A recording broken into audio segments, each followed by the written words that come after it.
So it's another episode of Techbridge on Lagos Television. Thanks so much for joining us. We always say that this is the only show that connects you to the future. We talk about technology, we talk about innovation, and that is all we discuss on this show today. Remember that with technology, you don't have any boundaries to achieve whatever you want to achieve. I'm Sheifumi Olatide, and I welcome you to Techbridge on Lagos Television. So many things have happened, and a lot is still happening in the world of technology. Today, we'll be talking about one of them. My name is Toyin Olagoke. You are welcome to Techbridge. All right, so talking about one of them, there is this saying that goes that the internet doesn't forget. Yeah, in those days. Well, that is in those days. But now the narrative is changing. It's changing. The internet can actually forget. And it depends on what exactly you want the internet to forget this time. Well, maybe because of all the new happenings all over the world, the European part, and we talk about rights to be forgotten, I think. Yes, exactly. So we're talking about the rights to be forgotten today. How does it work? Is it really true? And probably what is the process and any other issue around it? That is our focus today on Techbridge. Please stay with us. We'll be back after this break.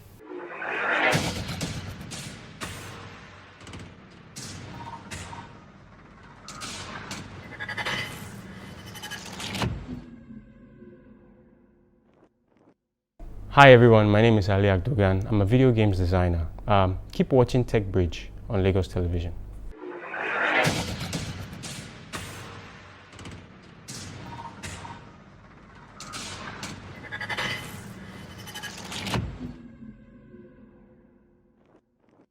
All right, thanks so much for staying with us. It is still Techbridge on Lagos Television. Before that break, we told you that we'll be focusing on the right to be forgotten, meaning that the internet can forget now. That's a trend of things now. Yeah. And I think it has a lot of advantage and disadvantage, which we'll talk about later. So when we talk about right to be forgotten, there's a definition for it. Of course, it's actually in a layman's language, it's talking about the right of any citizen to request for a deletion of his or her data from the internet.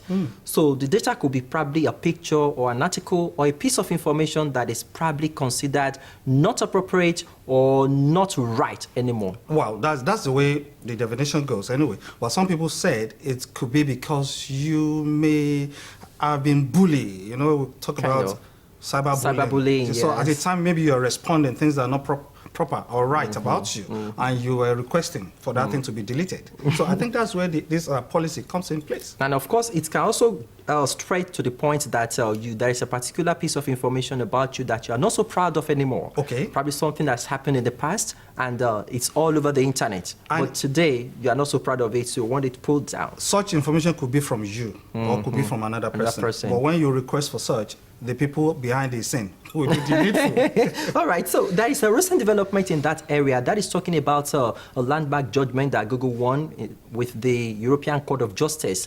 It was actually a situation that was requesting Google to extend the right to be forgotten or right to erasure to other parts of the world, as in globally beyond Europe. And eventually, there was a court case that was delivered in favor of Google. So let's go through. It says that the EU's top court has ruled that Google does not have to apply the right to be forgotten globally. It means that the firm only needs to remove links from its search results in Europe and not elsewhere after receiving an appropriate request. That means a request has to be made. So it goes further to say that the ruling stems from a dispute between Google and a French private regulator. In 2015, CNIL ordered the firm to globally remove search result listings to pages containing damaging or false information about a person.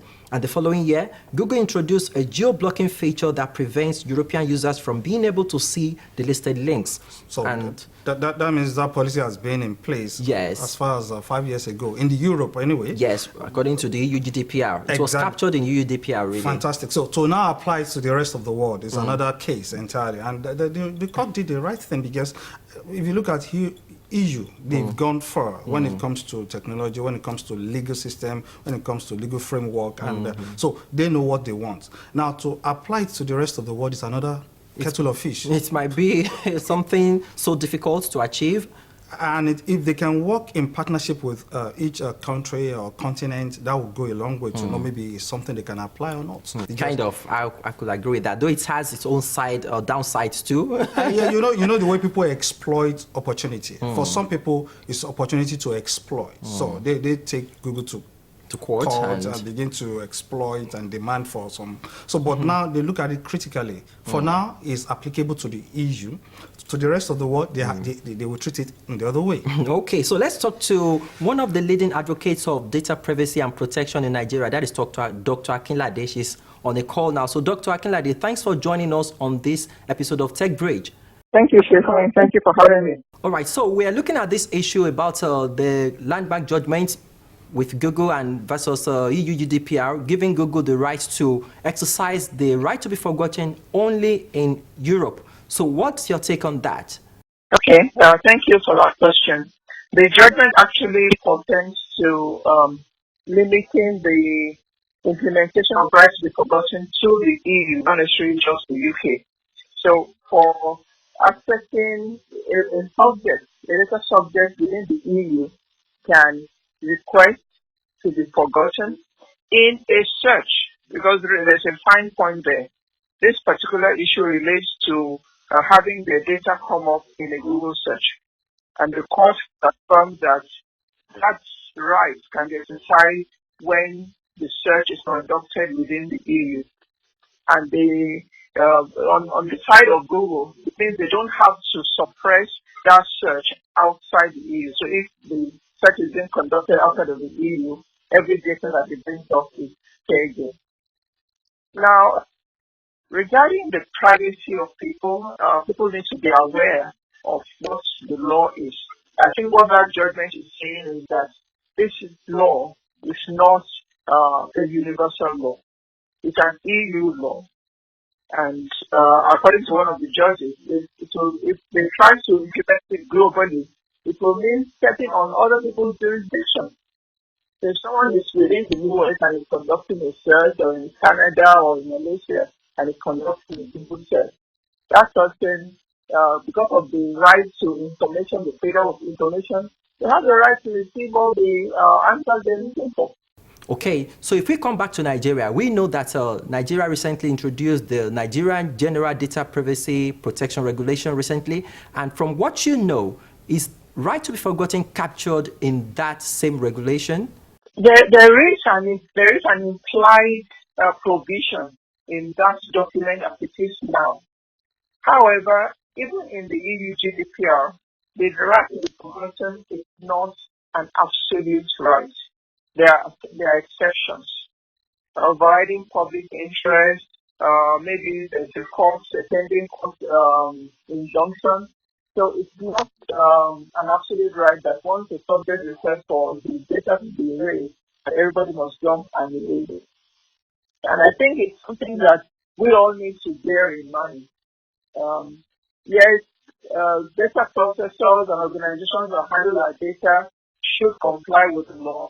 However, as data subjects, we still have the responsibility to ensure that they're not misbehaving in court, and then hoping to turn around to ask for that data to be completely erased. That erasure might be possible in some jurisdictions, but it may not happen worldwide. So we still need to be careful. We still have that element of personal responsibility if we really value our privacy. All right, thanks so very much, Dr. Akinlade, for connecting with us on Techbridge today. We hope to get across to you some other time. Thank you. Oh, you're welcome, Nisha. Thank you so much. Have a great day. All right, so going with that discussion with Dr. Akinlade, we realized that there's more to it than meets the eyes. No, that's it. And you remember the woman, that lady is an expert when it comes to data protection. She's been at the forefront of a lot of things. She's been on this Techbridge as well. Yes. So when it comes to giving us explanation of what we need to know, maybe that is applicable to Google, EU, then Africa. I think she's an authority there. Yes, and there's something that is worth noting here that when Google introduced that right to be forgotten geo-blocking thingy, and up till now, Google has received over 845,000 requests. Yes. For their data to be deleted. Over that. Wow.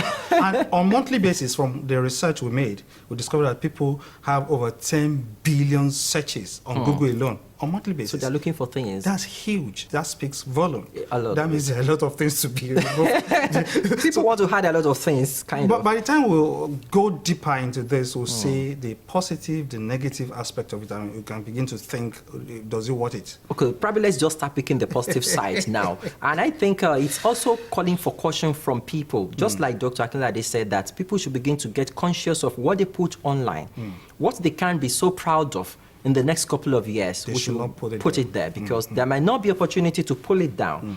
The right to be forgotten as of today is only applicable in EU. And probably Nigeria and some parts of Africa is not applying that now. So meaning that if we want to search the same information in another way, we can still get it. It will pop up in other parts of the continent. That is implication. Yeah. So the advantages now. Yeah, so let's just look at that. One of the advantages is opportunity for fresh starts.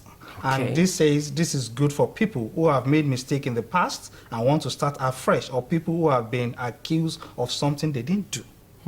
Well, that could be a genuine reason. And I think it's contained in it's part of the criteria for Google to delete your information on their website, so to say. How would they verify this? How would they verify that your request is genuine? What are the policies? I think for me, that is the point where we begin to see a clash of interest between public interest and freedom of expression. Because at a point, those information are really useful for people so that they don't fall into wrong hands, just as we are going to talk about it later. But for me, it is a genuine one, kind of. That's fantastic. Another advantage of this right to be forgotten, or right to be... Right to erasure. To erasure. I love that. It helps people to maintain their right to personal privacy. But really, if you ask me, is there privacy really? Do we really have that privacy no matter how you want to go about it? Unless we really want to go dark. You don't want to have anything to do with online or your social media handles pulled down. And even at that, if you are not pulling those things out there by yourself, someone is going to mention you up there. So... a case was given of a lady who lost her daughter, her oldest daughter. And maybe at the time, some people put it out there just to register their condolences. And each time the lady sees the picture, she gets worried, she gets moody. And because of that, she requested for this to be removed. So positively for her is a way of balancing her emotions. So sometimes the request could be genuine. And like they said, it helps people to maintain their right to personal privacy. She doesn't want it. And she doesn't have to worry her head with any of such information anymore.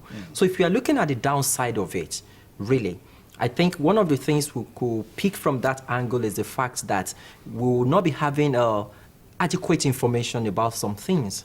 For instance, if we talk about someone who has done something pretty bad, and now, of course, is a changed person. So that means it could expose people to danger. Yes. When they need to make informed decisions. Like a background research about a particular person or a particular place. Organization or investment, and you don't have past history of such. It becomes a problem. It becomes a wrong decision to be made. So the disadvantage from what you said is that it could expose people to danger when it comes to decision making. Then another thing that I'm looking at here is the fact that it could be a medium of suppressing information, hiding things. The fear is that it could be a very good tool in the hand of an authoritarian government. Or ex-government, ex-politicians. Yes, that want to conceal some pieces of information. So if they make this request and it is eventually granted, it is not good for any part of the world, especially talking about democracy. It is not. It is not. It says it prevents people from having the past history. It's a disadvantage. Yes, it erases history. What about if somebody wants to contest? Maybe he has been an ex-politician, he has robbed, he has embezzled, he has killed, or whatsoever. And over time, those informations were erased. And now he is coming out again. So it is a disadvantage in itself. Well, the arguments can go on and on, really, but it is a provision, according to the EU GDPR. So Nigeria might not really be there for now, but we might get there someday. But eventually, if we don't get there, it means everything is all up to us to begin to take proper care of the kind of information we put out there. Data protection is very essential, and the right to your data is very also essential. So when we talk about right to be forgotten, it's something we need to look at critically. Maybe we can look at Google's mode of operandi when you make requests now. Yes, I think there is a form that you can fill. You have a link that you go to, and when you click that link, it asks you for some simple questions talking about your data, your name, and a particular website you want pulled down. Okay. And of course, you must state a genuine reason, just as you can see on your screen now. You must state a genuine reason for that request to be granted. Okay. So it's all up to Google team to either grant it or not. So they have the right to whatsoever. Yes, it's still up to them. If I go to Google now, Google search engine, I request for that form, searching for it, I will see the pop-up and I'll click on it. Is that it? That is it. So, so in a nutshell, this is calling on every one of us to be careful of what we put out there. Maybe someday the right to be forgotten will be extended to Nigeria properly. Like Dr. Akinlade pointed out that there is an implied part of the regulation that covers that, but it's not as robust as what EU GDPR has. So if we don't have that in this part of the world already, even with the right to be forgotten only applicable in EU, it means that the search result can pop up in any other search engine of Google that is not extension of UK. It can pop up in NG, it can pop up in probably any other one. So it means it's still not outright erasure. The internet doesn't forget. It doesn't forget. My worry is, why is it that it's only Google that is pushing this? Well, what about other search engines? Are they not bothered? Are they not worried? From the little posts I read, most of them are not really pulling their weight behind it. Because it's going to be a huge exercise for them to pursue, really, and probably they are not seeing it that way. They are still pushing it to everyone. Eventually, if you look at it, they are not really responsible for putting those information there. They are just a search engine aggregating all the information. So if you put it out there, we have every right to store it for you. And if you want it down, do the needful by not pulling up the wrong information in the first place. Okay, I guess that is their stand. I'm just saying, not that they told me that. Another thing is, I think Google has made it a major hub. They are the major leading, or they are the leading search engine. Yeah, other ones are there actually, but I think this is because it affects them mostly. So let's okay, move on. So that is probably what we could cover around the right to be forgotten today. So we go for this quick break. It's still Techbridge on Lagos Television. Please stay with us.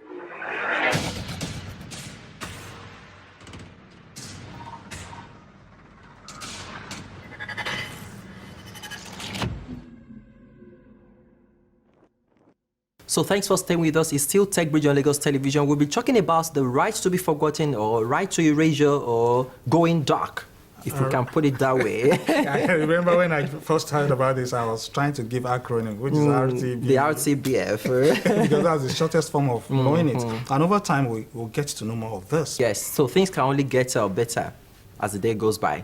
So thanks for staying with us on the show today. Remember that you can connect with us on our various social media platforms. On Facebook, we are Techbridge LTV. And of course, on YouTube, we are Techbridge LTV as well. Remember to subscribe to our YouTube channel so that you can watch this episode and all other previous episodes again and again. Also, do remember that you can watch Techbridge live on Facebook, that is at Lagos Television, that is a handle. So you can connect, you can watch Techbridge and all other interesting programs of Lagos Television. So from this side, bye for now. I'm Shoifimola today. See you in the next episode. With technology, you can't get it wrong. The more you know, the more you're empowered. So that's why we encourage you to keep on empowering yourself with a lot of information from technology and all over the world. I'm signing out. My name is Toyin Alagobi. All right, bye.